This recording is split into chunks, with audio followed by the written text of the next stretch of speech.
Bismillahirrahmanirrahim. Assalamualaikum warahmatullahi wabarakatuh. Waalaikumsalam warahmatullahi wabarakatuh.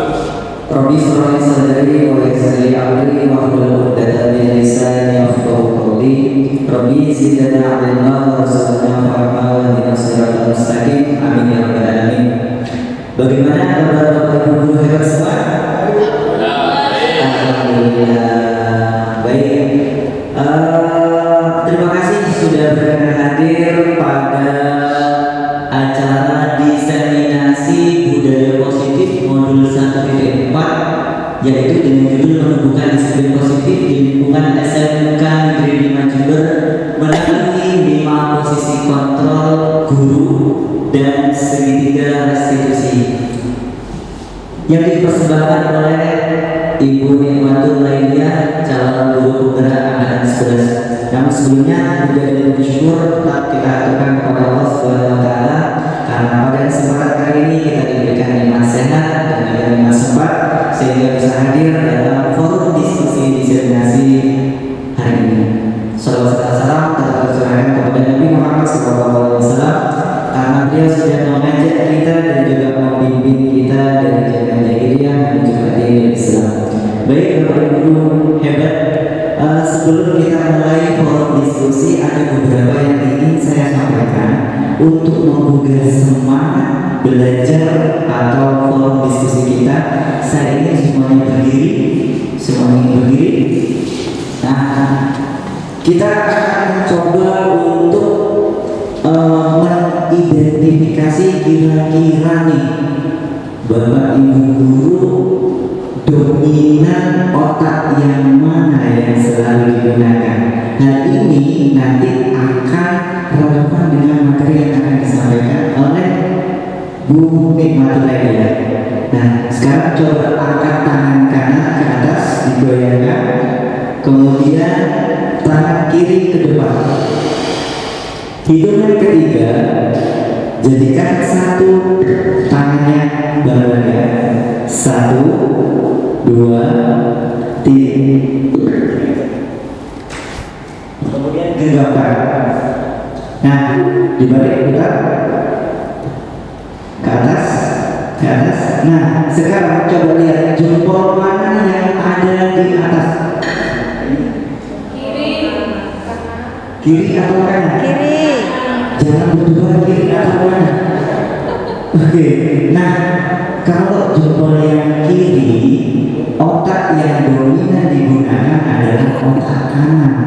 Sedangkan kalau jempolnya yang di atas sebelah kiri atau kanan, berarti otak yang dominan yang digunakan adalah otak kiri. Oke. Tepuk tangan buat Bapak. Nah, yang terakhir ini biar menggugah semangat kita, coba lihat sekolah kita dengan semangat lantang. SMK Bisa. SMK Hebat. SMK Negeri 5 Jember Pasti bisa. Amazing. Ya, terima kasih. Silakan kembali. Baik, rangkaian forum diskusi hari ini yang pertama opening dulu. Kemudian kita buat kesepakatan forum diskusi. Kemudian ada pemaparan materi dan dilanjutkan sesi tanya jawab. Terakhir nanti closing. Nah, untuk opening, mari kita buka forum diskusi pada hari ini dengan bacaan basmalah bersama-sama. Bismillahirrahmanirrahim. Acara yang kedua, kita buat kesepakatan agar forum diskusi berjalan menarik dan tentunya berkesan. Kita buat kesepakatan. Apakah ada yang mengusul? Iya, Bu Eva.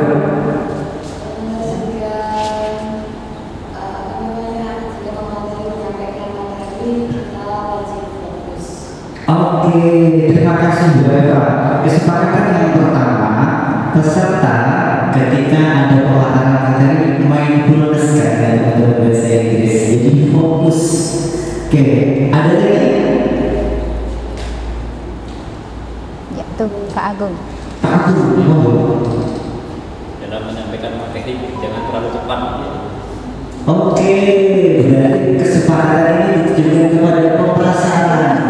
Jangan terlalu cepat.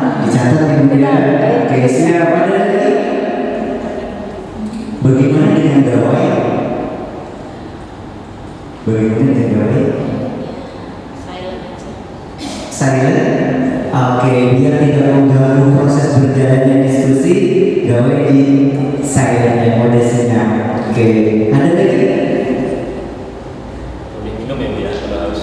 Oh, Oke, terima kasih Pak Agung. Boleh minum mandiri, boleh Oke, baik. Ya, jadi itu yang pertama mindfulness, yang kedua pemateri pelan-pelan saja dalam menyampaikan materinya, kemudian yang ketiga boleh minum, terus HP boleh silent. Jadi itu kesepakatan dalam diskusi kita hari ini. Dan selanjutnya untuk pemaparan materi tentang menumbuhkan disiplin positif di lingkungan SMK Negeri 5 Jember melalui 5 posisi kontrol guru dan segitiga distribusi akan disampaikan kepada Bu Nikmatul Lainnya. Kepada beliau saya persilakan. terima kasih Pak David atas waktu yang diberikan oleh saya. Baik, saya sapa Bapak Ibu semuanya. Assalamualaikum warahmatullahi wabarakatuh. Bagaimana kabarnya Bapak Ibu semua? Alhamdulillah sehat. Sehat dan tetap semangat ya. Tetap semangat untuk anak didik kita semuanya. Saya sampaikan banyak terima kasih kepada Bapak Ibu guru hebat yang berkenan hadir di agenda saya, yaitu diseminasi kait tentang budaya positif. Di sini saya akan mengupas tentang menumbuhkan sikap disiplin positif di lingkungan SMK Negeri 5 Jember. Saya akan mengangkat melalui 5 posisi kontrol dan segitiga restitusi. Karena di sini peran banget Bapak Ibu guru dalam memposisikan diri seorang guru yang menyenangkan, guru yang selalu diidamkan oleh murid-murid kita. Gimana Bapak Ibu, masih semangat untuk mengikuti diseminasi hari ini? Siap. Oke, baik. Saya akan melakukan speaking dulu ya, biar tidak tegang, kita langsung relax dulu. Silakan Bapak Ibu, karena sudah duduk bersamping berdampingan dengan pasangannya ya. Silakan menatap wajah, berhadapan dengan teman sampingnya. Ayo silakan berhadapan dengan teman sampingnya. Boleh ini, boleh mobil kok. Bapak Ibu guru boleh berpindah tempat, boleh berganti tempat, boleh. Oke, sudah. Bapak Ibu sudah melihat wajah teman di depannya? Apakah Bapak Ibu sudah tertawa hari ini? Atau tersenyum? Saya yakin Bapak Ibu melihat temannya akan tersenyum. Berarti tandanya Bapak Ibu sekarang sudah siap untuk belajar ya, ya kan? Sudah fresh dan tidak tertekan dengan kegiatan hari ini. Baik, terima kasih. Silakan baik posisi kembali. Gitu aja. Belum lihat lagi. Belum melihat tapi sudah ketawa dulu ya Pak Agung ya.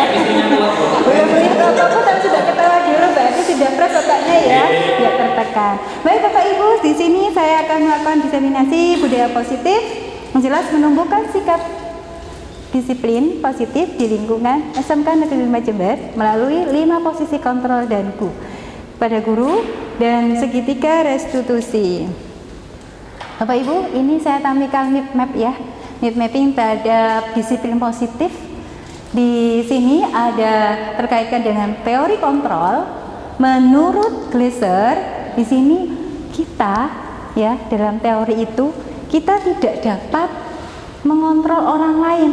Justru kita bisa mengontrol diri kita sendiri. Ya, jadi kita seorang guru ataupun murid kita ke depannya itu kita mengontrol dari unsur intrinsik, yaitu motivasi intrinsik yang tumbuh dalam diri kita sendiri, kita kembangkan, kita tumbuhkan, apalagi pada siswa kita tumbuhkan. Jadi motivasi ekstrinsik yang sifatnya universal dan diterapkan dengan nilai-nilai kebajikan, nilai-nilai kebajikan yang sifatnya universal itu dikaitkan dengan motivasi intrinsiknya. Baik, di sini di teori kontrol ini ada banyak teori ya Bapak Ibu, cuma nanti saya akan menekankan lagi di 5 posisi kontrol kita sebagai guru dan dikaitkan dengan penerapan di segitiga restitusi dan dikaitkan dengan 5 kebutuhan dasar manusia. Karena selama ini kita hanya mengajar, tidak mengetahui apakah ini sesuai tidak. Apakah kita menetapkan itu dengan sesuai keinginan kita atau sesuai penerapan yang diterapkan oleh menurut teorinya Glasser.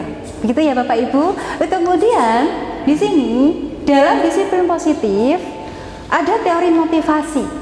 Teori motivasi ini akan tumbuh dalam diri kita sendiri, yaitu di motivasi intrinsik di dalam tubuh kita sendiri. Kita kembangkan secara persuasif. Kemudian di dalam teori secara motivasi, dalam motivasi ekstrinsik ini pada murid biasanya untuk menghindari hukuman. Siswa akan terkesan lebih baik saya datang tepat waktu daripada nanti saya dihukum. Seperti itu kan BBK ya. Biasanya anak itu akan menghindari hukuman daripada saya dihukum, maka saya datangnya lebih tepat waktu. Kemudian untuk mendapatkan di situ ada imbalan. Berarti siswa melakukan sesuatu itu karena ada faktor X-nya. Saya akan berbuat ini, saya akan berprestasi, imbalannya nanti saya dapat apresiasi, seperti itu. Kemudian dalam 5 posisi kontrol sendiri, nanti kita sebagai seorang pendidik atau guru, kita menerapkan posisi kita sebagaikah penghukum, atau kita nanti posisi kita adalah sebagai pembuat rasa bersalah pada siswa kita. Kemudian kita akan sebagai teman untuk murid-murid kita di sekolah ini, atau kita sebagai pemantau atau monitor. Dan yang terakhir adalah apakah kita pantas sebagai seorang manajer di situ. Nanti dari ke-5 posisi kontrol ini dalam menyelesaikan sebuah permasalahan problem itu dapat kita terapkan dengan penggunaan penerapan dari segitiga restitusi. Di mana segitiga restitusi ini kita akan melakukan yang pertama dikaitkan dengan teori kontrolnya, yaitu mengidentifikasikan atau menstabilkan sebuah identitas. Dengan teori kontrolnya di situ kita semua akan melakukan hal yang terbaik yang akan kita lakukan. Nanti akan saya kipas di situ. Kemudian yang kedua, memvalidasikan atau memvalidasi terhadap tindakan yang salah. Ini seringkali kadang kita melakukan hukuman pada siswa tanpa melalui restitusi terlebih dahulu.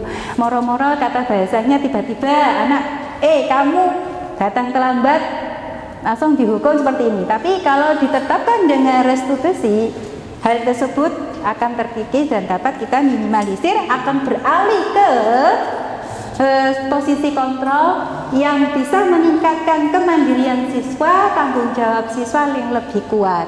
Kemudian di teori kontrol lain di disiplin positif ini nanti kita akan menerapkan 5 kebutuhan dasar dari manusia. Apa saja itu? Sebenarnya kita sebagai pendidik dan siswa juga membutuhkan menerapkan 5 dasar kebutuhan manusia. Yang pertama, kebutuhan tetap bertahan hidup. Nanti seperti apa kebutuhan bertahan hidup?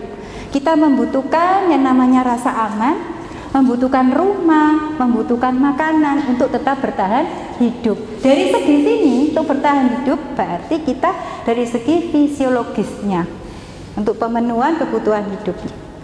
Kemudian yang kedua, kebutuhan dasar manusia yang kedua di sini adalah penguasaan atau kasih sayang. Saya ulang lagi, maaf, yang kedua bisa saya ambil di kasih sayang dan rasa diterima. Kasih sayang, kita semua butuh nggak kasih sayang? Betul. Entah itu dari mana bisa kita dapatkan? Ya, Bu Cica, dari mana kasih sayang diperoleh? Dari lingkungan sekitar. Dari orang terdekat, dari lingkungan sekitar. Bapak Ibu yang lain mendapatkan kasih sayang bisa dari manapun, dari rekan sejawat, rekan kantor, keluarga terutama yang kita cintai, dan rasa diterima. Berarti ini seperti apa? Mungkin Bapak Ibu bisa ngasihkan contohnya. Rasa diterima. Rasa diterima, kita itu diterima di kelompok tersebut. Misalkan saya di kantor atau di prongli perikanan, saya mengharapkan ingin diterima dengan teman-teman yang lain dengan posisi saya seperti ini. Begitu, berarti saya butuh kasih sayang dan saya ingin mendapatkan rasa diterima di lingkungan tersebut. Kemudian penguasaan, power, penguasaan. Saya punya hak untuk melakukan atau ingin diakui keberadaan saya, penguasaan. Ya, kemudian di situ ada kesenangan, misalkan mungkin Bu Wardah kesenangan, bisa memberikan contoh kesenangan, kebutuhan Bu Wardah terhadap kesenangan. Oke, Bu Wardah senang dengan ikan, berarti Bu Wardah di rumah punya yang namanya akuarium. Karena itu adalah wujud kesenangan Bu Wardah memenuhi kebutuhan hidupnya. Saya dengan senang itu, makanya saya budidaya ikan, begitu ya. Itu contoh salah satu kesenangan. Kemudian kebebasan freedom. Kita bebas melakukan suatu tanpa mengurangi norma-norma atau kebajikan-kebajikan, nilai kebaikan, seperti itu. Baik, selanjutnya. Nah, di sini kita tadi di awal saya mengupas tentang sikap disiplin positif. Bapak Ibu semua kan Bapak Ibu guru hebat yang ada di SMK Negeri 5 ya. Yuk, seperti apa sih, bisa ngasih contoh saya disiplin positif yang telah diterapkan di SMK Negeri 5 Jember. Oke, sikap disiplin pertama kata Bu Inke, datang tepat waktu. Ya, ada lagi pulang tepat waktu. Karena datang tepat waktu berarti pulangnya tepat waktu, nggak boleh malah-malah ya Pak Agus. Bagus, kita kasih aplos buat Pak Agus. Kalau datangnya tepat waktu ya pulangnya nggak boleh lebih molor ya Bapak Ibu.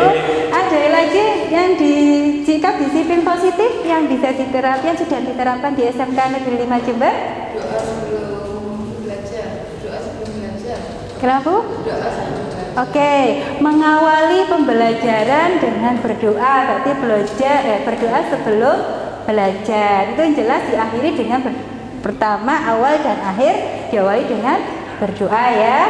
Ada lagi yang bisa memberikan contoh terhadap disiplin positif? Ya, Pak Ahmad. Tanggung jawab membuang sampah pada tempatnya. Oke, bertanggung jawab pada tempatnya. Berarti contohnya seperti apa Pak Ahmad? Bertanggung jawab pada tempatnya ini. Membuang sampah pada tempatnya.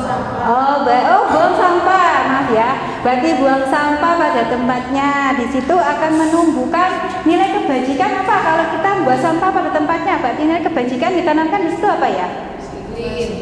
Kebersihan, kedisiplinan ya. Tuh, baik. Nanti di dalam disiplin positif di awal tadi juga saya singgung tentang nilai-nilai kebajikan yang bisa diterapkan. Kayak tadi berdoa sebelum dan sesudahnya. Berarti di situ nilai kebajikannya berupa apa Bapak Ibu? Nilai kebajikan kalau kita melakukan berarti di situ bisa diartikan dengan ketakwaan ya. Nah, ketakwaan kan, keimanan kan gitu. Kita ngawali sesuatu harus diawali dengan doa seperti itu. Oke. Baik, lanjut. Nah, ini saya jelaskan dulu. Kita lihat profilnya dulu ya. Di sini disiplin positif menurut yang disampaikan oleh Ki Hajar Dewantara mengatakan bahwa untuk mencapai kemerdekaan atau dalam konteks pendidikan saat ini untuk menciptakan murid yang merdeka, syarat utamanya adalah harus ada disiplin yang kuat. Ya, disiplin yang dimaksud di sini adalah disiplin diri, memiliki motivasi internal. Kemudian jika kita tidak memiliki motivasi internal, maka kita memerlukan pihak lain untuk mendisiplinkan kita, atau di situ ada namanya motivasi eksternal. Motivasi internal tumbuh dalam diri kita sendiri yang perlu kita kembangkan, kita tumbuhkan, kita pupuk, kita buktikan dengan semua tindakan atau perilaku yang sifatnya disiplin. Nah, jika dalam diri kita tidak mendapatkan atau mempunyai motivasi internal itu kurang, maka kita butuh motivasi eksternal, yaitu motivasi dari luar. Kayak siswa Siswa yang sering melakukan pelanggaran kayak tadi, datang terlambat, berarti dalam dirinya motivasi internya kurang. Kita sebagai pendidik berarti memupukkan, menumbuhkan, menebalkan lagi motivasi eksternalnya, begitu nggih? Kemudian kita karena di sini di motivasi eksternal ini memang berasal dari dalam dan bukan dari dalam diri kita sendiri. Jadi butuh motivasi dari luar. Bapak Ibu butuh motivasi apa tidak ya ini kira-kira? Betul. Yang dari luar mungkin berupa apa ini? Kalau motivasi internal insya Allah ada, cuma ada penambahan lagi motivasi eksternal biar semangat. Kata Bu Putri gaji ya itu ya? Iya. Itu adalah vitamin ya, vitamin buat kita betul-betul semangat lagi. Di sini disiplin diri juga mempelajari bagaimana cara kita mengontrol diri dan bagaimana menguasai diri untuk memilih tindakan yang mengacu pada nilai yang kita hargai.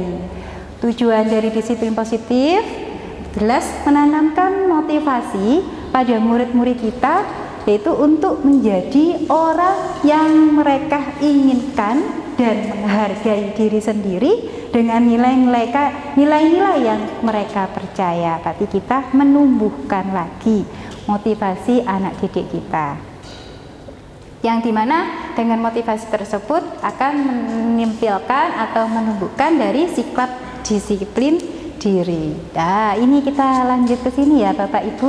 Kelima, posisi kontrol kita seorang guru. Nanti Bapak Ibu termasuk yang mana ya, gitu ya.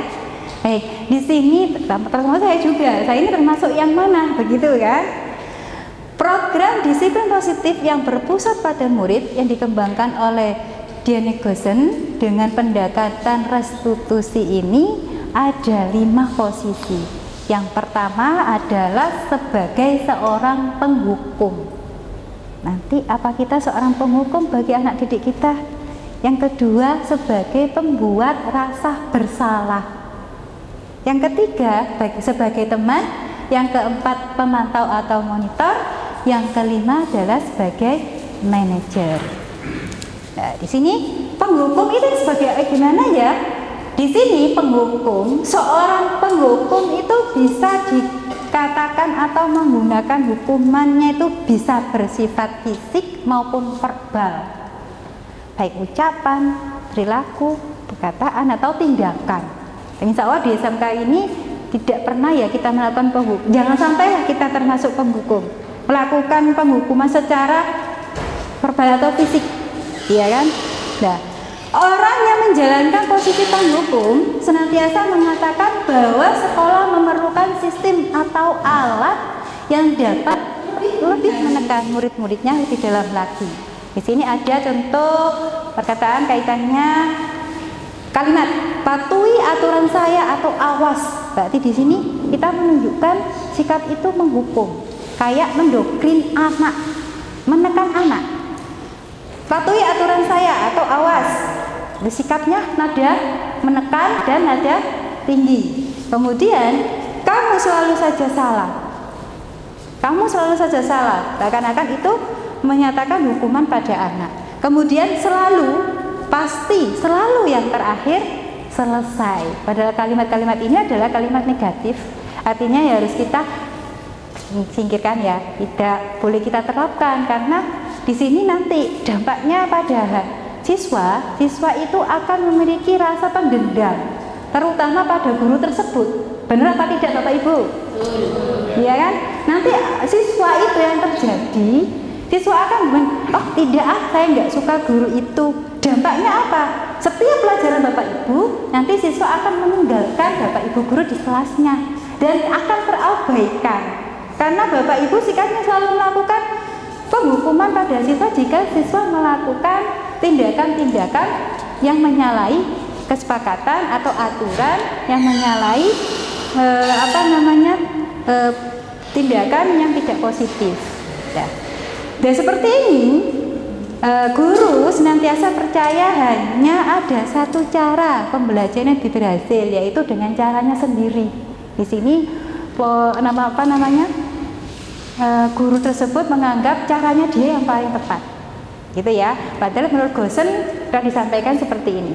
Yang kedua, di sini posisi kontrol kedua adalah pembuat merasa bersalah.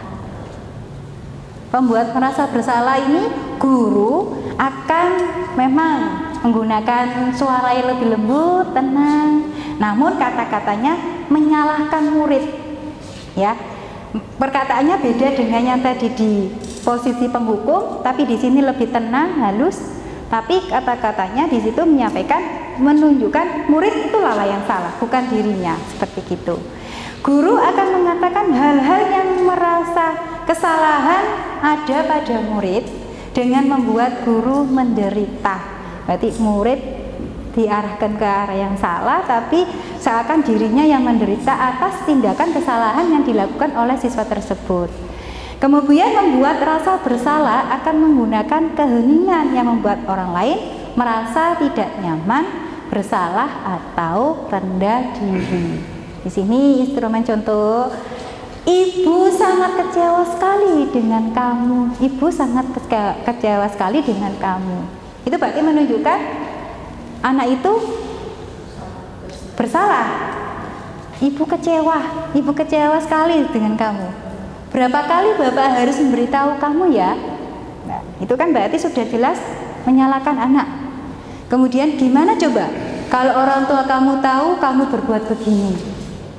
Ya, padahal nanti kita terapkan dengan penerapan segitiga restitusi, hal tersebut harus kita hilangkan, gitu ya. Di posisi ini murid akan memilih penilaian yang buruk tentang diri mereka. Murid merasa tidak berharga dan telah mengecewakan orang-orang yang disayanginya. Itu sebenarnya dalam 5 posisi kontrol ini diterapkan oleh guru dan orang tua sebagai orang tua anak di lingkungannya. Itu. Yang ketiga, posisi kontrol ketiga yaitu sebagai teman. Guru pada posisi ini tidak akan menyakiti murid, namun akan tetap berupaya mengontrol murid melalui persuasi. Ya. Kemudian posisi teman pada guru bisa saja bersikap negatif maupun positif. Kalau di sini yang bersifat positif itu ada hubungan baik yang akan terjalin antara guru dan murid. Di posisi teman ini menggunakan hubungan baik dan humor untuk mempengaruhi seseorang. Apakah Bapak Ibu merasa ada kedekatan dengan siswa-siswinya di sekolah? Ya kan? Jadi Anda akan merasakan ada lebih dekat dengan ini, begitu ya. Nah, hasil dari posisi sebagai teman, murid akan merasa senang dan akrab dengan guru. Ya, kemudian ini termasuk dampak positifnya. Hanya saja di sisi negatifnya, murid itu akan merasa bergantung, tidak mandiri. Karena merasa, oh ada Bu Ranti yang dekat dengan saya, berarti saya melakukan seenaknya, nanti Bu Ranti akan membela saya dan membantu permasalahan saya. Nah, itu berarti posisi Bu Ranti dengan siswanya adalah sebagai teman. Anak akan merasa bergantung, gitu ya. Akibat lain, jika kita sebagai posisi teman, murid akan berbuat sesuatu yang bila menyuruh itu guru yang bersangkut tersebut, maka dia akan melakukannya. Seperti tadi, ada siswati lebih cenderung berteman, berdekat dengan guru Susi, maka apa yang diperintahkan oleh Bu Susi, Siwati akan selalu melakukannya, gitu ya. Ya, di sini yang keempat sebagai pemantau atau monitor. Pemantauan berarti mengawasi. Ya, mengawasi, saat kita mengawasi, kita bertanggung jawab atas perilaku orang-orang yang kita awasi. Posisi pemantau berdasarkan pada peraturan atau konsekuensi. Kemudian dengan menggunakan sanksi atau konsekuensi, kita dapat memisahkan hubungan pribadi kita dengan murid sebagai seorang yang menjalankan posisi pemantau. Jadi di sini segala sesuatu tindakan yang dilakukan oleh siswa itu dikaitkan dengan konsekuensi. Misalkan ada ketetapan kesepakatan di kelas telah dilakukan.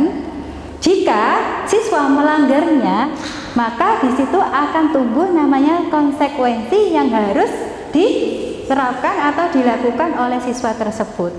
Bapak Ibu sudah belum menerapkan adanya kesepakatan kelas sebelum melakukan pembelajaran berlangsung? Bapak Ibu biasanya menerapkan kesepakatan kelas itu dilakukan di waktu apa ya?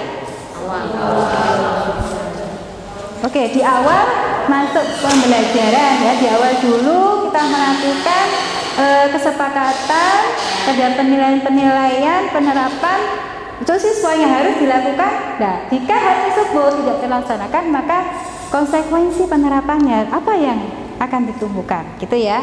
Di sini ada beberapa contoh percakapan kaitannya dengan pemantau atau monitor. Pertanyaan yang diajukan seorang pemantau ada, peraturannya apa? Nah, itu adalah sebagai guru, sebagai pemantau. Apa yang telah kamu lakukan? Sanksi atau konsekuensi apa? Ya, jadi ini kita sebagai pemantau mesti dikaitkan dengan nilai-nilai kesepakatan yang telah dilakukan, sepakati di kelas tersebut. Ya. Terus yang hasil dari pemantauan, murid memahami konsekuensi yang harus dijalankan karena telah melanggar salah satu peraturan sekolah. Guru tidak menunjukkan suatu emosi yang berlebihan, menjadi marah atau membuat mereka berbuat salah. Murid tetap dibuat tidak nyaman, yaitu dengan harus tinggal kelas dan pada waktu jam istirahat dan mengerjakan tugas. Guru tetap harus memantau murid pada saat mengerjakan tugas di jam istirahat karena murid tidak bisa ditinggal seorang diri. Berarti itu adalah contoh sebuah pemantau. Kita sebagai guru memantau terhadap ini contoh murid yang di awal meninggalkan pelajaran. Ya, jadi dia harus konsekuensinya menambah waktu jam istirahat, melakukan atau mengerjakan tugas, gitu ya. Yang terakhir di sini sebagai manajer. Posisi kita sebagai manajer di mana guru berbuat sesuatu bersama dengan murid. Mempersilahkan murid mempertanggungjawabkan perilakunya, mendukung murid agar dapat menemukan solusi atas permasalahannya sendiri. Jadi di manajer ini guru hanya pendamping. Ya, sesuatu permasalahan semua dilakukan oleh murid sendiri. Itu. Ini contoh instrumen apa yang kita yakini. Ini kembali kepada keyakinan kelas yang telah dibuat di awal sebelum pembelajaran. Kemudian apakah kamu meyakininya? Misalkan siswa tadi contoh siswa terlambat, ya, terlambat datang sekolah. Kita sebagai monitor atau sebagai manajer, berarti kita kembalikan dengan keterlambatan siswa itu dengan cara apa? Ayo nak, apakah dengan sikapmu terlambat sekolah ini kita kembalikan ke keyakinan kelas kalian, apakah sesuai atau tidak? Itu kita kembalikan permasalahan itu ke siswa. Tidak tiba-tiba kita harus menghukum siswa tanpa melakukan validasi permasalahannya terlebih dahulu. Itu ya. Apa rencana kamu untuk memperbaiki hal ini? Ya, itu berarti salah satu tindakan seorang guru sebagai manajer. Oke. Tugas seorang manajer bukan untuk mengatur perilaku seseorang, kita membimbing murid untuk dapat mengatur dirinya. Seorang manajer bukannya memisahkan murid dari kelompoknya, tapi melainkan mengembalikan murid tersebut ke kelompoknya dengan lebih baik dan kuat. Hasil dari posisi manajer sini, murid akan menjadi mandiri dan percaya diri serta dapat memecahkan masalahnya. Dan di sini Bapak Ibu semuanya, Bapak Ibu di sini termasuk posisi yang mana ya? Apakah posisi seorang penghukum atau pembuat salah, atau sebagai teman bagi siswa-siswinya, atau sebagai pemantau, dan yang terakhir apakah sebagai seorang manajer bagi murid-muridnya?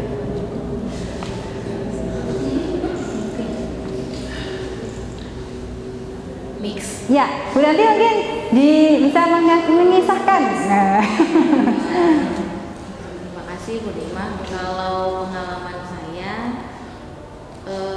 itu sepertinya kalau saya sendiri itu saya mix tuh. Kadang saya sebagai penghukum, kadang saya pembuat rasa bersalah, kadang pemantau, kadang teman, kadang manajer. Nah itu yang tergantung posisi siswa waktu itu. Jadi misalkan dia sedang melakukan kesalahan, maka yang saya lakukan dulu ialah saya tanya kenapa. Artinya dia pembuat rasa bersalah kan ya.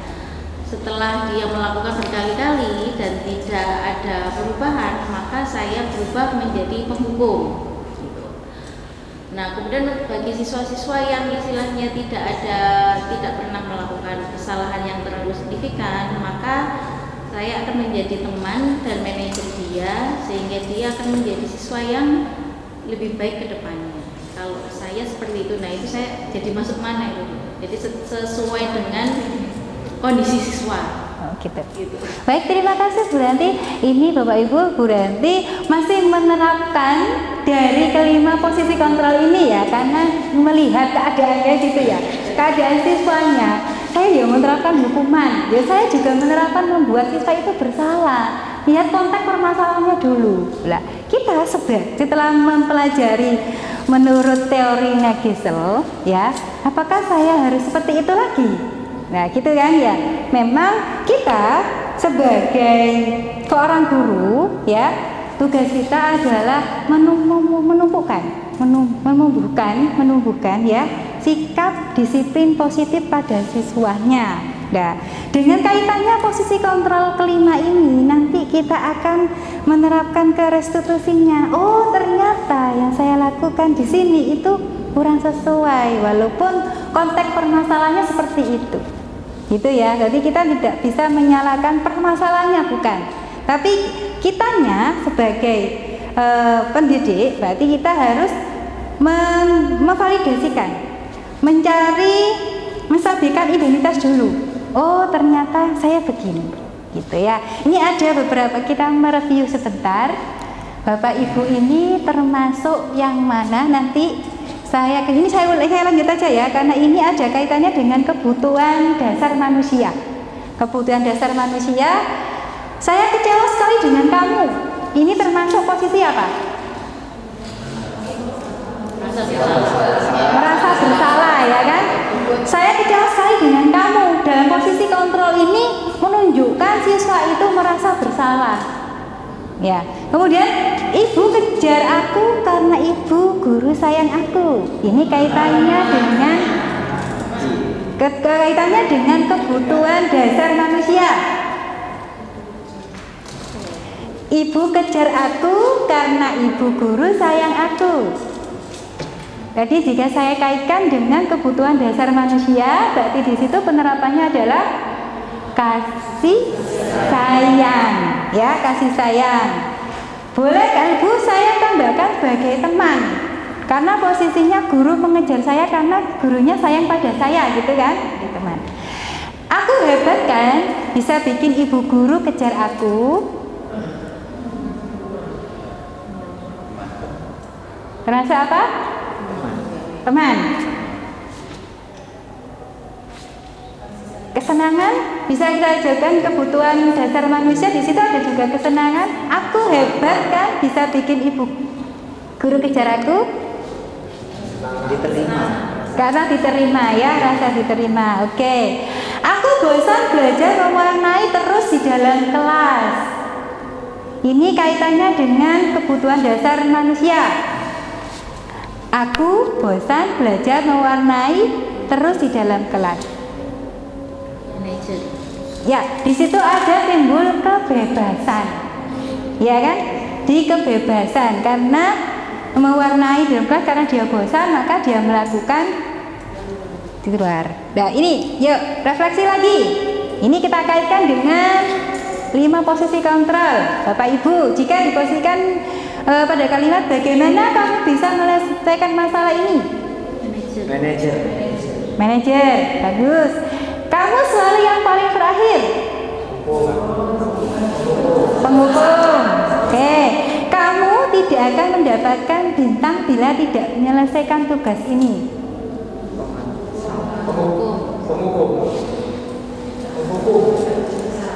Penghukum apa monitor? Ya Bu Susi. Termasuk apa Ji? Kamu tidak akan mendapatkan bintang bila tidak menyelesaikan tugas ini ya.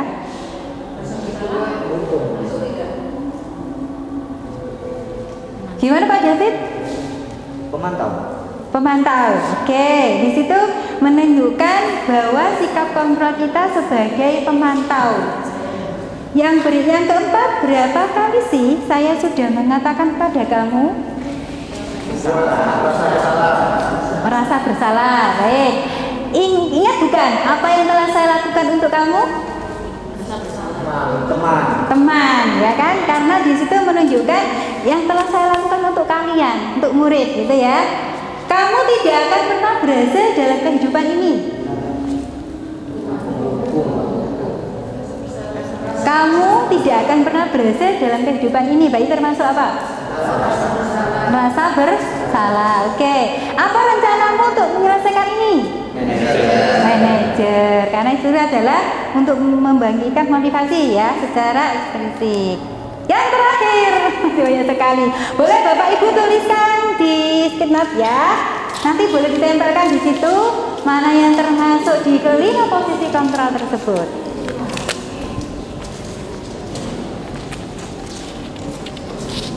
Biar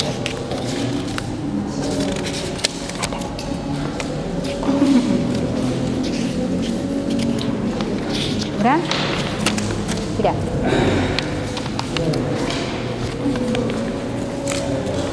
Terima kasih Pak David.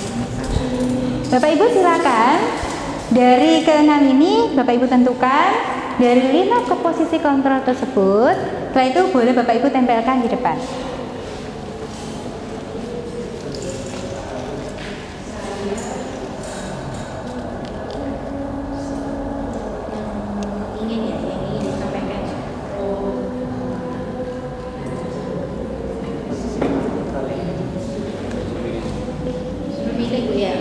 Kenapa? Ya, nanti kita tentukan. Itu termasuk pemantau, manajer, penghukum. Ya, begitu. Dari kalimat itu termasuk tergolong dalam posisi kontrol yang mana?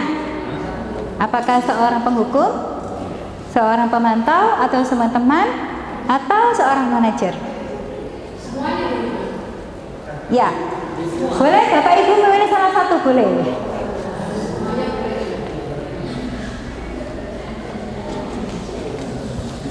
Jika masih kurang, ini ada lagi.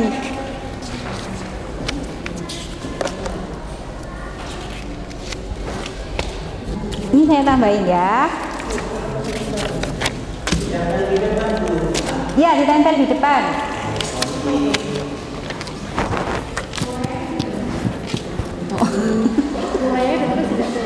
Urayanya. Gak usah, langsung kita tentukan posisi apa di situ, gitu ya. Satu-satu, gak apa-apa. Oh gitu.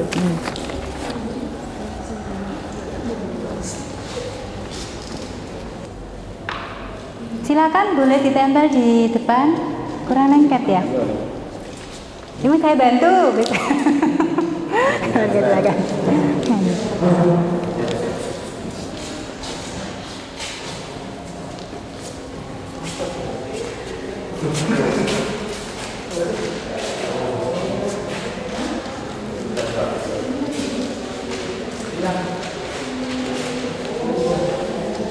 Kurang lengkap, nggak ada itu ya.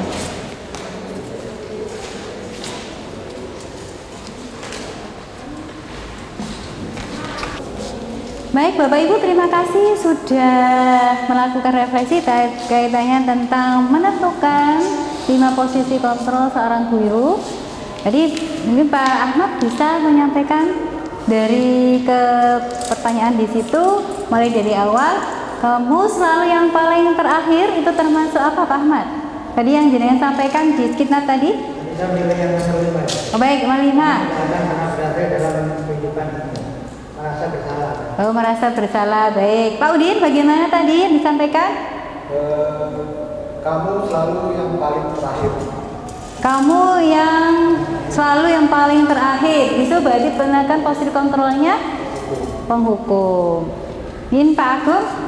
Saya yang terakhir gitu ya. Apa rencanamu untuk menyelesaikan ini Ya. sebagai seorang manajer? Oke, apa rencana menjelaskan masalah ini? Berarti posisi kontrol yang diterapkan adalah seorang manajer. Baik Bapak Ibu sudah memahami dan sudah bisa menentukan posisi kontrol mana yang bisa kita terapkan ke anak didik kita nantinya ya.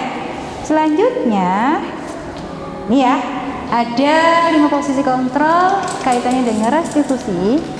Di sini ada identitas gagal dan identitas sukses. Jika kita di kelas, di sekolah, kita menekankan pada penghukum atau membuat rasa bersalah. Nah, di sini ada nanti dampaknya. Apa sih dampaknya pada siswa? Ini si guru berbuat, jelas ada perkataan menghardik, menunjuk-nunjuk, menyakiti dan menyindir. Itu adalah kalimat seorang penghukum. Guru akan berkata, kalau kamu tidak melakukan, saya akan. Nah, di situ ada salah satu perkataan ucapan dilakukan oleh seorang penghukum. Pembuat bersalah di sini berceramah ya, menunjukkan kekecewaan yang mendalam. Seakan-akan siswa adalah sumber yang permasalahan tersebut. Nah, itu adalah perilaku yang tergolong kontrol negatif, ya. Kemudian identitas suksesnya di mana kontrol positif ini kita adalah sebagai teman dan pemantau. Apakah cukup itu yang kita terapkan? Padahal di situ sudah positif, Bu. Tapi di sini kita ke pengontrol teori kontrol, berarti kita sebagai guru posisinya adalah sebagai manajer. Karena di manajer ini akan mengajukan pertanyaan-pertanyaan pada siswa, tidak langsung mendoktrin siswa, tidak melakukan perhitungan terhadap siswa, tidak menumbuhkan alasan-alasan yang sekiranya siswa itu merasa bersalah atau menumbuhkan siswa itu merasa tenang, saya berbuat begini, nanti ada yang melindungi saya, seperti itu. Ya, hasil dari tadi sebagai penghukum ini langsung ada ketergantungan dampaknya. Jika kita melakukan posisi seorang penghukum, maka siswa itu akan mengulangi kesalahan kembali. Ya, jika kita menerapkan seperti itu, kesalahan akan terulang, pelaku akan semakin agresif. Jika kita mendoktrin siswa, menekan siswa, lalu melakukan hukuman pada siswa. Kemudian jika kita sebagai pembuat rasa bersalah, yang jelas kita akan merendahkan diri siswa, menganggap siswa itu gagal dan tidak punya merasa harga diri, gitu ya. Kemudian sebagai teman, nah di sini hasilnya kalau kita sebagai teman bagi siswa, siswa itu akan tergantung, tidak mandiri dan tidak memutuskan terhadap permasalahan yang dihadapinya. Pemantau menitik beratkan pada dampak pada diri seseorang, mendapatkan hadiah. Nah di sini pemantau itu siswa biasanya melakukan sesuatu karena ada embel-embelnya. Akhirnya ke motivasi ekstrisik. Saya melakukan ini nanti saya takut menghindari hukuman. Saya melakukan ini karena saya nanti biar dapat imbalan dari Bapak Ibu guru tersebut. Kompetensi dalam ini terkompetensi termasuk dari ya. Seorang manajer yang jelas guru selalu melakukan evaluasi diri bagaimana menjadi diri yang lebih baik. Ini penekanan pada siswa melakukan evaluasi. Nah, harapan dari 5 posisi kontrol, penerapannya disiplin positif sehari-hari, kita akan kembali posisi sebagai teman yang selama ini sebagai teman atau pemantau. Karena murid yang ditanganinya belum siap dan diajak berdiskusi atau diundang melakukan restitusi. Nah ini kayak tadi yang permasalahan di Bu Ranti ya. Kadang-kadangnya saya melakukan penghukum, tapi kadang saya manajer. Kadang-kadangnya saya sebagai teman anak-anak. Nah itu. Nah, berarti melihat konteksnya, padahal di sini dalam kehidupan sehari-hari yang kita lakukan, posisi kita adalah sebagai teman dan pemantau. Namun perlu disadari ya, dari tujuan akhir posisi kontrol seorang guru adalah pencapaian sebagai posisi manajer, di mana posisi ini murid dapat menjadi pribadi yang mandiri, merdeka, bertanggung jawab, serta segala perilaku dan sikapnya pada akhirnya dapat menciptakan lingkungan yang positif, nyaman, dan aman. Ini tadi untuk posisi 5 ya, posisi 5 kontrol pada seorang guru. Sekarang kita akan mengupas tentang kaitannya dengan restitusi. Nah, itu tadi ya. Kita tadi kan bahas posisi 5 kontrol seorang guru. Nah, kita melakukan sesuatu penghukuman pada siswa, apakah sesuai dengan restitusi ini? Nah, ini ada problem ketidakdisiplinan pada siswa, terutama di SMK Negeri 5 Jember. Saya mengangkat ini mencari solusi bijak atasi ketidakdisiplinan siswa. Nah, ini Bapak Ibu mungkin tahu ya, seringkali terjadi mungkin di sini ya, ke tingkat ketidakdisiplinan siswa SMK 5 yang kurang disiplin. Bentuk dari ketidakdisiplinan tersebut bisa tadi disampaikan oleh Bu Inka, datang ke sekolah terlambat, kemudian sering kasus terjadi bolos sekolah tanpa keterangan, kemudian masuk sekolah tanpa keterangan. Tidak masuk sekolah itu hampir sama nggak dengan bolos sekolah? Bolos sekolah dengan tidak masuk sekolah tanpa keterangan. Bolos sekolah ini Sama-sama ke sekolah. gini, maksudnya bolos sekolah itu gini, berangkat tapi tidak sampai sekolah. Orang tuanya tahu, oh anak saya tadi sudah berangkat sekolah tapi tidak sampai ke sini. Kalau tidak masuk sekolah tanpa keterangan sudah jelas dia beradaannya ada di rumah tapi benar-benar tidak ke sekolah, begitu ya.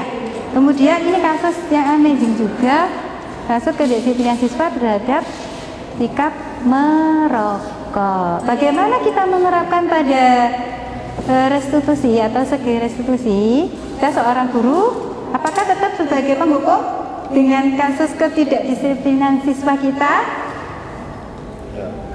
Kalau kita sudah teliti Glaser ya, kita sudah melajarinya teori Glaser. Apakah kita masih melakukan sikap penghukum pada siswa? Tidak. Dengan ketidakdisiplinan keempat ini, apakah penerapan itu yang kita lakukan atau pemantau? Manajer, ya Pak David manajer. Ya kita kupas ya, apa harus kita lakukan jika kita terapkan dengan 5 posisi kontrol dengan segitiga restitusinya. Oke, saya bahas kupas dulu ya mengenai identifikasi masalah dari keempat tadi. Yang jelas di sini mayoritas siswanya dominan laki-laki. Input siswa dengan latar belakang yang lebih kompleks karena bermacam-macam. Di sini kalau siswa-siswa kita tergolong dengan budayanya yang Pandalungan itu ya, dengan budaya Jawa dan Maduranya ya, jadi kompleks. Jumlah guru yang banyak, tapi belum semuanya peduli terhadap siswa. Kebanyakan hanya mengajar dan belum mendidik. Ini saya kumpas sebagai identifikasi masalah. Siswa demikian, siswa membolos, siswa datang terlambat, merokok karena dilihat dari gurunya ya. Terus kemudian akses internet yang memudahkan transfer informasi, ini baik sifat negatif maupun positif. Yang kelima, anak cenderung akan mengindahkan wali kelas dan guru produktifnya masing-masing. Biasanya anak itu lebih cenderung dinasehati oleh gurunya yang dekat, wali kelasnya atau kaprodinya itu akan perhatikan. Kalau guru yang tidak berserangkung dengan dirinya itu akan diabaikan. Benar apa tidak Bapak Ibu?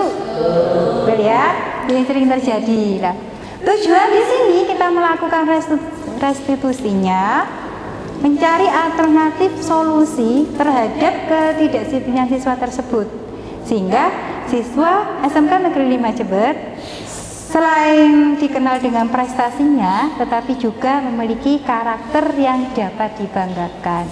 Yang kedua, mencari cara untuk menumbuhkan kesadaran diri, baik itu motivasi intrinsik dalam pembentukan disiplin positif. Ya. Nah, di sini saya kembali ke Bapak Ibu lagi nanti. Nah, ini kan alternatif tindakan yang dikait dengan restitusi. Bapak Ibu termasuk yang mana dalam menangani ketidakdisiplinan siswa tadi? Bapak Ibu kita lanjutkan lagi ya. Ini posisi dari restitusi ya. Bapak Ibu termasuk yang mana dengan ketidakdisiplinan pada siswa kita di SMK Negeri 5 Jember? Apakah pemberi hukuman atau pemberian konsekuensi, atau Bapak Ibu sudah melakukan tindakan restitusi? Kasih tanda tanya. Yuk kita lanjut belajar lagi ya bersama-sama. Nah, di sini apa sih penghukuman di sini? Bersifat tidak terencana atau spontanitas. Anak atau murid tidak akan tahu apa yang akan terjadi, karena di situ ditekan langsung otomatis sepihak. Penghukuman itu terjadi karena sepihak. Murid tidak tahu, tiba-tiba kamu begini, begitu ya.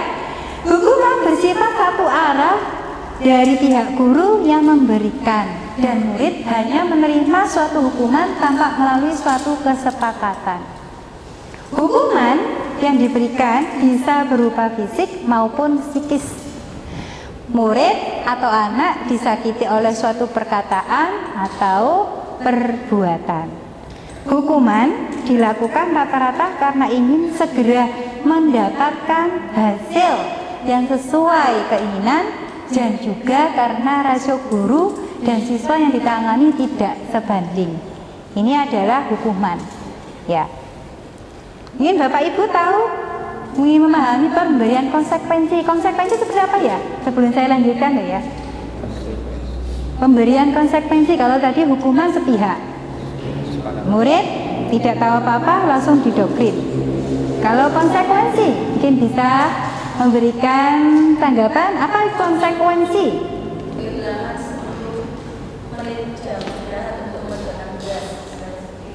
Ya. Nah, dari Bu Inka tadi, nah ini ya sudah terencanakan konsekuensi. Kalau kita sepakatan di kelas membuat anak-anak sebelum pelajaran dimulai diawali dengan berdoa dan diakhiri dengan doa, itu sudah disepakati.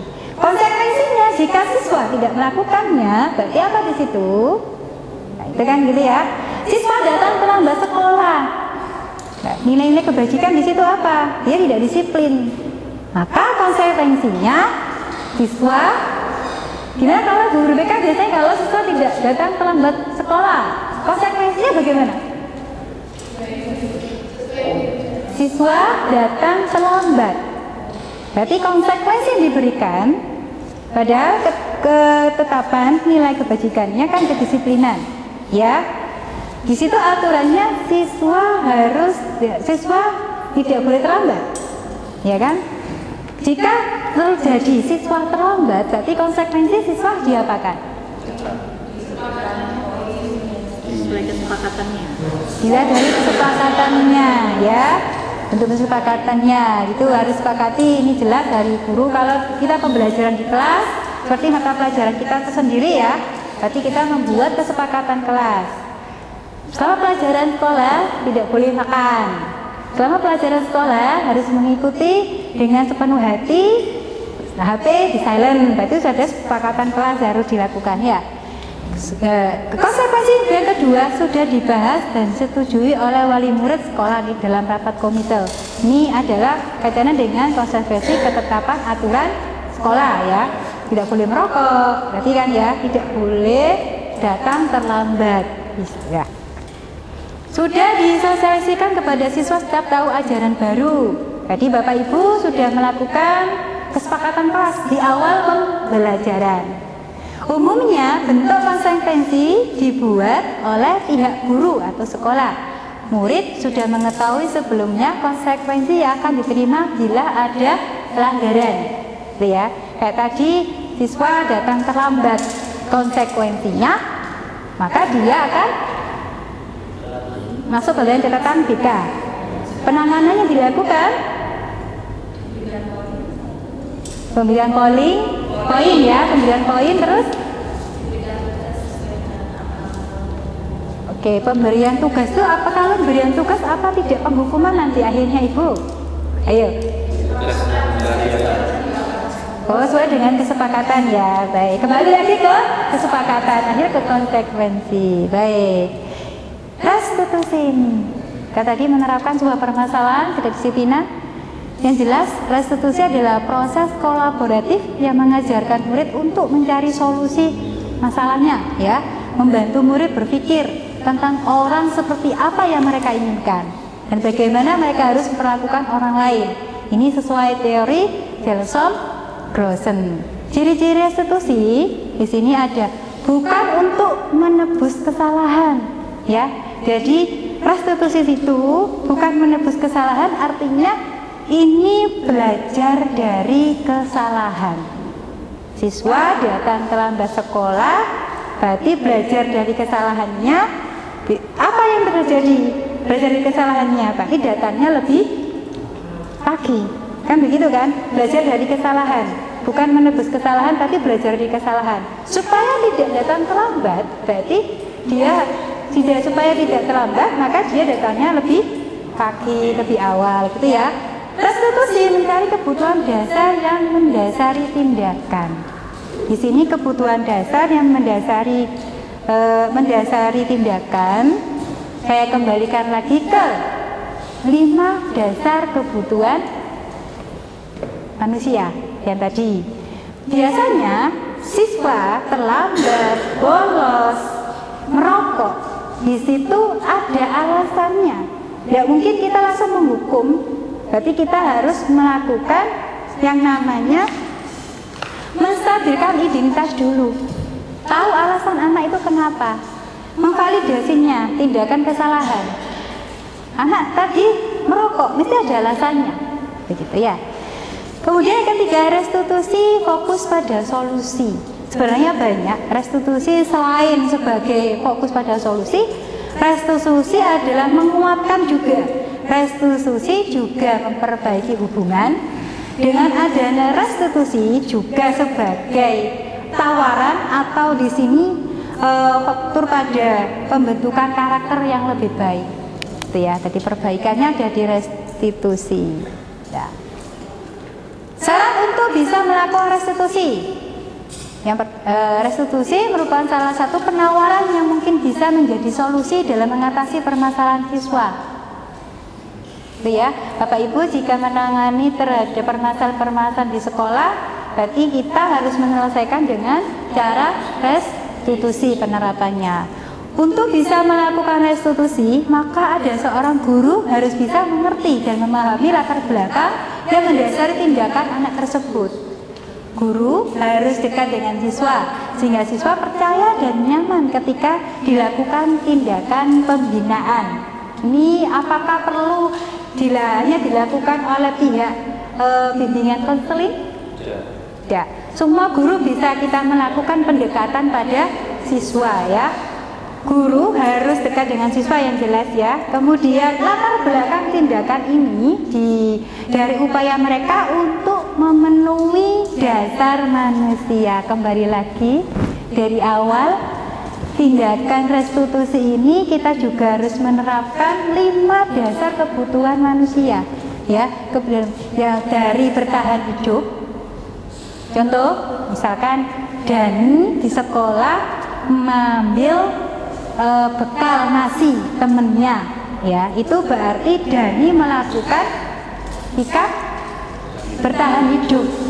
Dia tidak membawa bekal makan dari rumah, tapi ambil bekal temennya ya, itu berarti dia memenuhi kebutuhan hidupnya dengan cara ngambil bekal temennya. Yang kedua, kasih sayang dan rasa diterima. Dani ingin merasa disayangi oleh temannya dan diterima. Itu ditunjukkan dengan perhatian seorang guru terhadap sikap Doni tadi ya. Sikap Doni mengambil bekal temannya. Akhirnya apa yang dilakukan Bu Guru tadi? Menghubungi orang tua Doni, menyampaikan bahwa Doni telah mengambil bekal temannya. Nah, di situ menunjukkan ada kasih sayang seorang guru.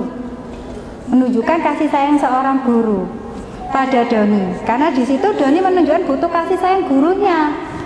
Dan rasa diterimanya tadi apa? Akhirnya orang tua mengetahui, oh anak saya ternyata ngambil bekal temennya. Nah, yang ketiga, penguasaan pengakuan kemampuan.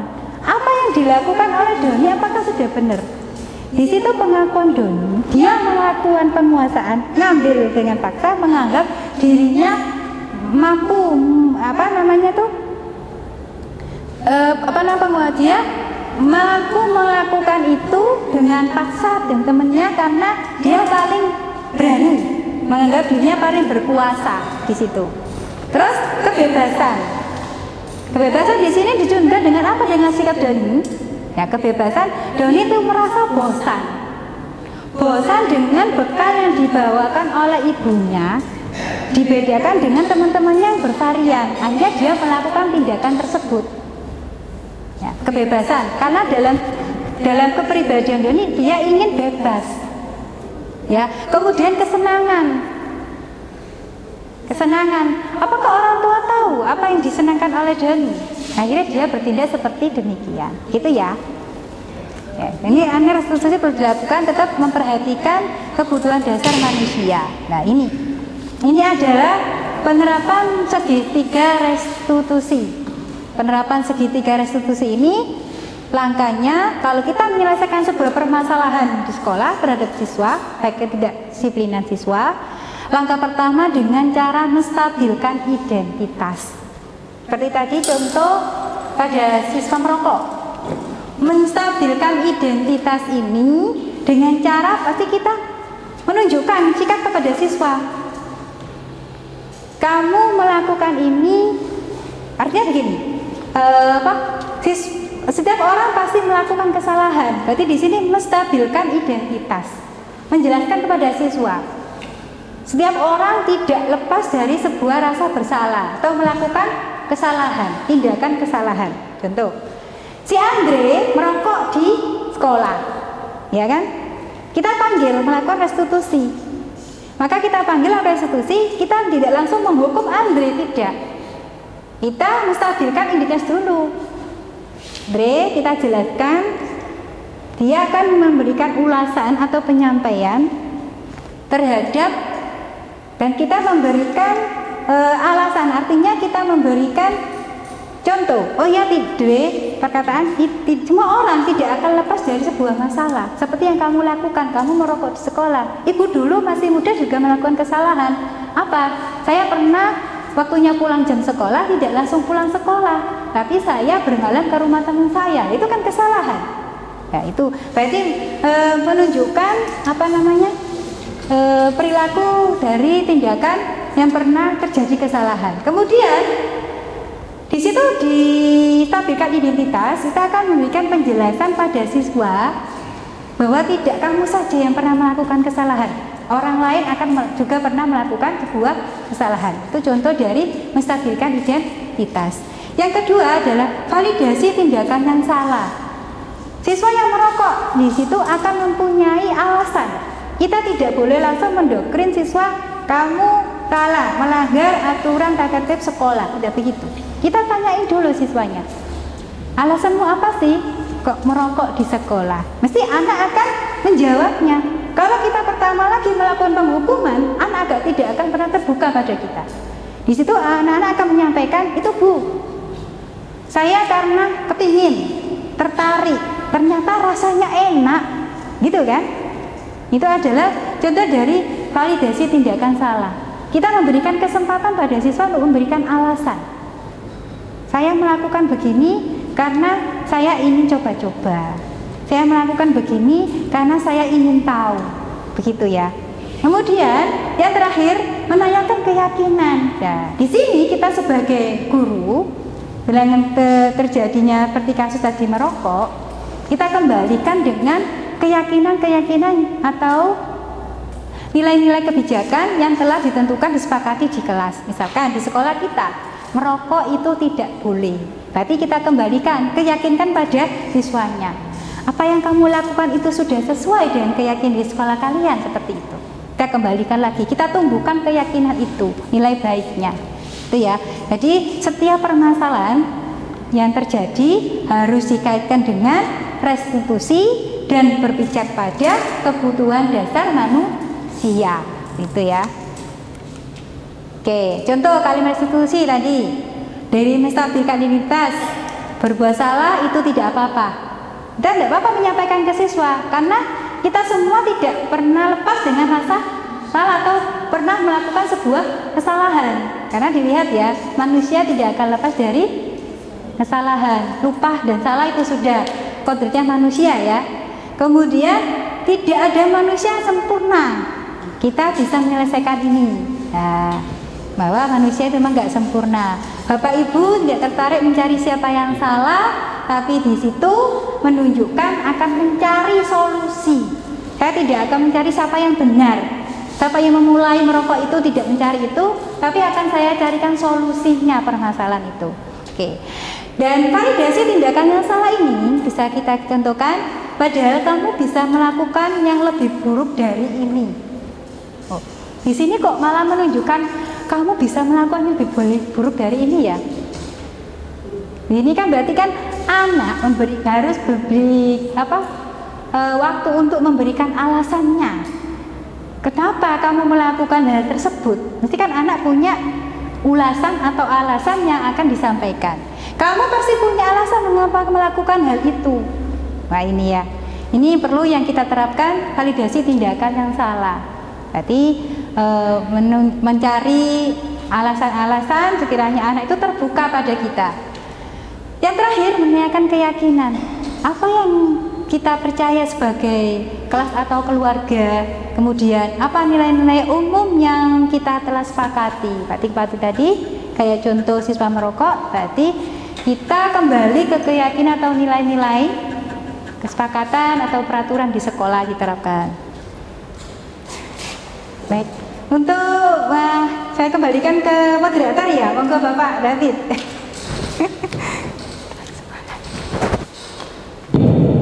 Baik, itu kelas 2 pembahasan kita ya tadi sempat. Baik, sesi pemaparan materi sudah selesai. Sesi selanjutnya yaitu sesi tanya jawab. Untuk sesi pertama saya buka satu pertanyaan. Silakan. Tadi siapa penerima? Bu Inka. Bu Inka, mau berdiri. Baik, kenalkan diri dulu. Pertanyaan ketinggalan deh, materiku belum selesai semua kayaknya. Tidak apa-apa ya. Assalamualaikum warahmatullahi wabarakatuh. Waalaikumsalam warahmatullahi wabarakatuh. Perkenalkan, saya Indra, saya guru BK di SMK Negeri 4. Jadi mungkin yang akan saya tanyakan adalah ketika kami menangani siswa, ini yang biasa kami lakukan ini kadang dari teman, ada juga konsekuensi. Nah, pemaparan ini sangat menarik sekali bagi saya sebagai guru BK. Pertanyaannya di sini adalah apakah restitusi dapat diterapkan pada semua permasalahan yang ada pada siswa? Seperti itu. Terima kasih. Assalamualaikum warahmatullahi wabarakatuh. Waalaikumsalam warahmatullahi wabarakatuh. Waalaikumsalam warahmatullahi wabarakatuh. Ibu kelas berikutnya tadi menyatakan penanganan kasus beliau seorang guru BK. Kadang beliau menangani posisi beliau itu sebagai teman, juga ada konsekuensi dalam menangani kasus itu. Pertanyaan BK adalah apakah segitiga restitusi dapat digunakan untuk menyelesaikan semua masalah peserta didik? Baik, terima kasih Bu Inka dan Pak David. Saya akan memaparkan kaitannya dengan permasalahan. Apa semua permasalahan itu dapat diselesaikan dengan segitiga restitusi? Saya kembali lagi ya. Memang semua permasalahan kita menerapkannya dengan cara restitusi. Ada beberapa permasalahan yang tidak bisa kita terapkan dengan cara restitusi. Permasalahan seperti apa itu? Permasalahan yang berkaitan dengan satu, menyalahi norma dengan pembunuhan, pemerkosaan, itu tidak bisa kita selesaikan dengan cara restitusi.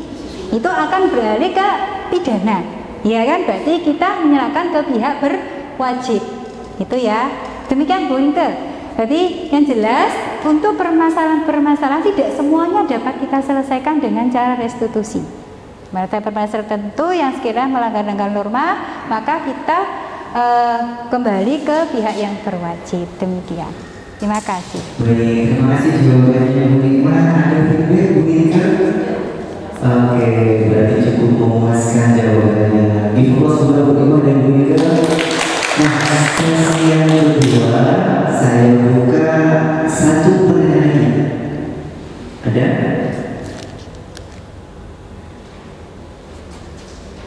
Belum ada? Ya, silakan Bu Ranti. Oke, terima kasih. Saya Ranti. Ingin bertanya mengenai tahap kedua mengenai validasi tindakan yang salah. Ya, validasi tindakan yang salah itu ada pertanyaan tentang sempat dibahas juga oleh Bu Nima. Padahal kamu bisa melakukan yang misalkan yang melebihi itu. Nah, menurut Bu Nima, apakah kita bisa menanyakan seperti itu terhadap anak yang mungkin belum bisa kita ajak diskusi? Kadang karena di pembahasan sebelumnya kan manajerial itu kan ada tahapannya. Ada beberapa anak yang belum bisa nih kita ajak sebagai untuk kita posisi di manajer.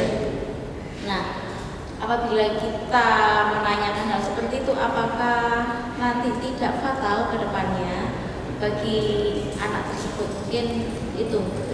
Terima kasih. Baik, pertanyaan dari Bu Ranti pada langkah kedua Ya. di validasi tindakan. Salah satu contoh pernyataannya, padahal ada loh kegiatan aktivitas yang lebih parah yang bisa kamu lakukan dari itu. Sedangkan posisi peserta didiknya belum bisa menjadi kemitraan, belum bisa diajak diskusi. Bagaimana? Baik, terima kasih. Saya akan menjawab yang ditanyakan oleh Ibu Ranti kaitannya dengan validasi tindakan yang salah. Ya, ini saya kembalikan lagi terhadap kebutuhan dasar manusia. Ya, kita menyelesaikan sebuah permasalahan itu kembali lagi ke dasar kebutuhan dasar manusia. Kita lihat di siswa itu kebutuhan mana sih yang dibutuhkan? Apakah siswa itu dibutuh kasih sayangnya, atau kebebasannya, atau kekuasaannya, atau kebutuhan dasarnya, begitu. Jadi siswa tersebut sulit untuk diajak diskusi. Nah, berarti kita melakukan sebuah pendekatan.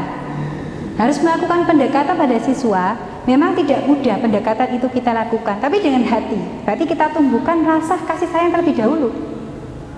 Kadang anak melakukan sebuah kesalahan itu karena berawal dari dasarnya dulu. Kurang diperhatikan orang tua, sehingga dilampiaskan tindakan-tindakan yang tidak positif di sekolah. Itu ya. Jadi dan di situ setelah kita melihat dari kebutuhan dasar dari siswa tersebut, baru kita langsung ke validasi tindakan kita. Mengetahui alasanmu itu kenapa kau lakukan demikian. Kita telusuri dulu dasar kebutuhannya. Jadi di awal anak ini tak amati, tak lihat, saya sampaikan pertanyaan seperti saya lakukan tindakan seperti ini, ternyata tidak ada hubungannya. Berarti bukan di sininya. Berarti dia itu melakukan karena kesenangan, funnya. Dia jahil, ramai di sekolah, ikut turnamen atau ikut organisasi silat karena dia kesenangannya. Dia puas dengan ikuti itu, tapi di tindakan itu membuat kesalahan. Seperti itu. Berarti kita harus tahu dulu dasarnya dulu ke anak itu, baru kita melakukan validasi tindakannya. Mengetahui alasan kamu melakukan ini kenapa. Kamu lakukan itu sebenarnya banyak orang lebih dari kamu yang berbuat salah seperti kamu tuh lebih banyak. Tapi kok apa dibiarkan saja. Berarti kita tekankan pada keyakinan yang positif. Setelah tahu alasan anak tersebut melakukan hal yang negatif, kita tekankan ke menumbuhkan yang sikap positifnya. Begitu Bu Ranti ya. Baik, intinya Bu Ranti yang disampaikan Bu Nima tadi, ketika peserta didik kita itu melakukan suatu perilaku menyimpang, pasti ada yang kurang dari 5 kebutuhan dasar itu. Nah, ketika melakukan segitiga restitusi, utamanya pada langkah validasi tindakan, kita telah dulu, kita identifikasi apa ya yang kurang dari 5 kebutuhan dasar. Jangan peserta didik kita juga sama, karena judulnya itu 5 kebutuhan dasar manusia ya, bukan siswa ya. Nah, jadi ketika kita ada di kelas, kita bentuk ada yang kurang dari 5 kebutuhan dasar manusia itu. Nah, jadi kurang kurang lebih seperti itu. Atau ada feedback Bu nanti? Sudah baik. Tadi saya juga dengan Bu Nima, ada materinya belum selesai. Saya kembalikan lagi, mau dilanjutkan atau bagaimana? Ya, berikan sedikit lagi untuk melakukan refleksi. Oke. Nah, Bapak Ibu nanti itu apa termasuk melakukan hukuman atau konsekuensi ya Bapak Ibu sekalian. Ini terhadap batas jumlah restitusi ya. Selama Bapak Ibu masih yakin siswa ini disadarkan atau ditumbuhkan motivasi secara intrinsik, maka restitusi tetap diteruskan. Nanti saya kaitkan dengan permasalahan dilakukan oleh Bu Ranti sama Bu Inke ya, Bu Inke, tetap restitusi motivasi intrinsiknya yang ditumbuhkan ya. Kemudian tetapi jika sudah restitusi berkali-kali tidak berhasil, langkah selanjutnya adalah pemberian konsekuensi. Seperti tadi ya kasus Bu Ranti terjadi, saya sudah penetapan manajerial, tapi anak itu tetap. Nah, berarti kita kembali ke pemberian konsekuensi pada siswa tersebut. Yuk kita merefleksikan ya Bapak Ibu. Ya, ini merefleksikan sebentar. Ini ya semua aja ya. Kita ya merefleksikan. Ini Bapak Ibu bisa, ini termasuk hukuman atau konsekuensi. Ya, yang pertama mencatat 100 kali dalam buku catatan saya tidak akan terlambat lagi karena terlambat ke sekolah. Hukuman 7 ya. Yang pertama adalah hukuman. Yang kedua lari melili lapangan basket 2 kali karena terlambat hadir sekolah. Hukuman atau konsekuensi? Hukuman ya. Membersihkan coretan yang dibuatnya di meja tulis. Konsekuensi. Baik, murid diminta untuk push up 15 kali karena tidak menggunakan masker. Hukuman. Menggantikan kertas tugas teman yang telah dicoret-coret. Konsekuensi. Berjemur di lapangan basket pukul 12 siang hari karena mengobrol dengan teman. Hukuman. Murid diminta bertelanjang kaki sepanjang hari karena tidak menggunakan sepatu warna hitam sesuai peraturan sekolah. Tradisi. Konsekuensi atau hukuman? Ayo, konsekuensi atau hukuman Bapak Ibu? Ini termasuk hukuman. Baik, terima kasih Bapak Ibu sudah bisa ya membedakan mana hukuman dan konsekuensi kaitannya dengan penerapan restitusi ya. Oke, saya lanjut aja. Dari kegiatan ini di restitusi dapat saya simpulkan bahwa restitusi sendiri adalah sebuah alternatif penawaran untuk menyelesaikan permasalahan-permasalahan kaitan dengan kenakalan remaja. Di sini kenakalan siswa ya. Tadi ketidakdisiplinan, yaitu dengan menumbuhkan motivasi intrinsiknya. Kemudian konsekuensi bisa dilaksanakan setelah tindakan restitusi tersebut dilakukan. Yang terakhir, hukuman adalah alternatif terakhir dari sebuah tindakan kedisiplinan siswa. Jika tidak sangat terpaksa, sebaiknya tidak dilakukan. Gitu ya. Inilah Bapak Ibu, anak didik kita semuanya, kita harus selalu berpositif pemikiran kita, karena dengan berbaur dengan mereka semua, insya Allah bersama kita bisa menuntun mereka menjadi manusia yang berkarakter.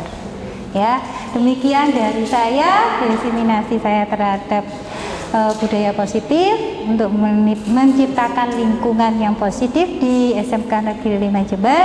Saya akhiri, terima kasih dari saya. Ya tutup ya Pak. Saya tutup, terima kasih. Bila taufik wal hidayah. Assalamualaikum warahmatullahi wabarakatuh. Waalaikumsalam warahmatullahi wabarakatuh. Nah, kalau sudah salam duduk ya. Tidak bicara lagi. Baik, tadi sesi tanya jawab sudah, walaupun kita tentang materi itu asik banget, interaktif banget. Saya ingin coba volunteer atau testimoni bagaimana perasaan Bapak Ibu guru hebat setelah mendapatkan materi tentang 5 posisi kontrol guru dan juga segitiga restitusi. Karena kalau saya pribadi jujur deh, kalau di rumah saya posisi kontrol seorang pembuat merasa bersalah terhadap anaknya istri. Jadi ketika anaknya istri itu bersalah melakukan suatu perjalanan menyimpang, nah itu biasanya saya melakukan posisi kontrol tersebut. Kalau saya sudah di luar kelas, saya biasanya posisinya terbalik. Dan idealnya sih, ideal dari materi yang disampaikan oleh Bu Nima, kita semua punya harapan untuk menjadi seorang manajer. Tapi itu saya, bagaimana dengan Bapak Ibu? Setelah mendapatkan materi menumbuhkan disiplin positif di lingkungan SMK Negeri 5 Jember melalui 5 posisi kontrol dulu dan segitiga institusi. Ada yang ingin mengungkapkan pendapat atau perasaan setelah mendapatkan materi ini? Ada? Atau saya tunjuk nih? Saya tunjuk lagunya.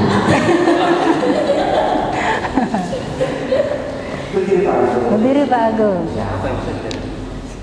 Kesan dan pesannya terhadap diseminasi oleh Bu Nima. Boleh berhadap di sini Pak Agung, yang kena shoot di sini Pak Agung. Ya, di sini Pak Agung. Di foto dulu Pak. Ya.